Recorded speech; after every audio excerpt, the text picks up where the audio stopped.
រូបទី14តាមគម្ពីរវណ្ណៈចំពោះ4ខ2ដល់11ដែលបានចែងថាស្រាប់តែខ្ញុំត្រឡប់ជានៅដល់វិញ្ញាណហើយឃើញមានបល្ល័ង្កមួយដាក់នៅឋានសួគ៌ក៏មានមួយអង្គគង់នៅលើបល្ល័ង្កនោះឯព្រះអង្គដែលគង់នៅនោះមើលទៅដូចជាត្បូងមណីចោតនិងត្បូងទទឹមក៏មានឥន្ទនូនៅព័ទ្ធជុំវិញបល្ល័ង្កដែលមើលទៅដូចជាត្បូងមរកតនៅព័ទ្ធជុំវិញបល្ល័ង្កនោះក៏មានបល្ល័ង្ក24ទៀតហើយខ្ញុំឃើញអ្នកចាស់ទុំ24នាក់អង្គុយលើបល្ល័ង្កនោះទាំងស្លៀកពាក់សហើយមានមកុដ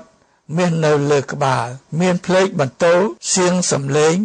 និងគោលាន់ចេញពីបល្ល័ង្កមួយនោះមកក៏មានចង្កៀង7ឆេះនៅខាងមុខនោះដែរគឺជាព្រះវិញ្ញាណទាំង7របស់ព្រះឯនៅខាងមុខបល្ល័ង្កនោះមានសមុទ្រកែវដូចជាកែវចរណៃហើយនៅកណ្ដាលនិងជុំវិញនៃបល្ល័ង្កមានតួជីវិត4ដែលមានភ្នែកពេញទាំងមុខទាំងក្រោយឯតួទី1ស្រដៀងនឹងសត្វសិង្ហតួទី2ស្រដៀងនឹងកូនគោតួទី3មានមុខដូចជាមនុស្សហើយតួទី4ស្រដៀងនឹងឥន្ទ្រីដែលហើរតួមានជីវិតទាំង4នោះមានស្លាប6គ្រប់រូបក៏មានភ្នែកពេញខ្លួននៅជុំវិញហើយទាំងខាងក្នុងដែរក៏ចេះតែពោលពាក្យឥតឈប់ឈរទាំងយប់ទាំងថ្ងៃថាបរិសុទ្ធបរិសុទ្ធបរិសុទ្ធគឺព្រះអម្ចាស់ជាព្រះដ៏មានគ្រប់បច្ចេស្តាបំផុតដែលទ្រង់គង់នៅតាំងពីដើមក៏នៅឥឡូវហើយត្រូវយាងមកទៀតកាលណាតួមានជីវិតទាំង4បានថ្វាយសិរីល្អល្បីព្រះនាមនិងពាក្យអរប្រគុណដល់ព្រះអង្គដែលគង់លើបល្ល័ង្កជាព្រះដ៏មានព្រះជន្មរស់អស់កលជានិច្ចរៀងរៀបដល់រាបទៅរួចហើយនោះពួកចាស់ទុំ24នាក់ក៏ទម្លាក់ខ្លួនក្រាបចុះនៅចំពោះព្រះអង្គដែលគង់លើបល្ល័ង្ក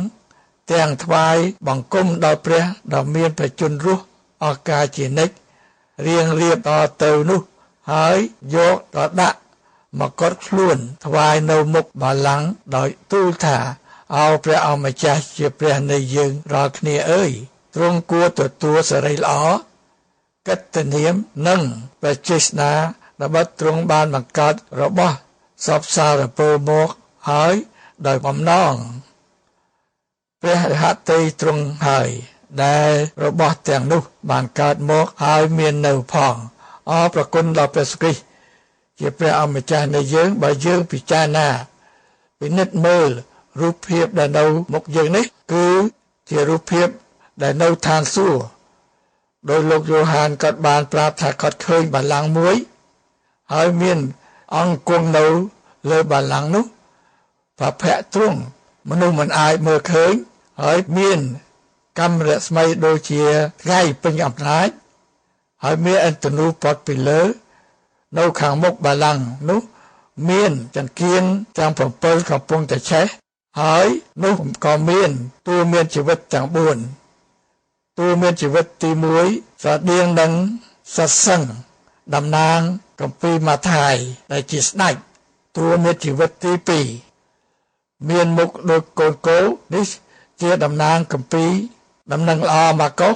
ដែលមានកម្លាំងអាចធ្វើការពេញកម្លាំងហើយតួទី3មានមុខដូចមនុស្ស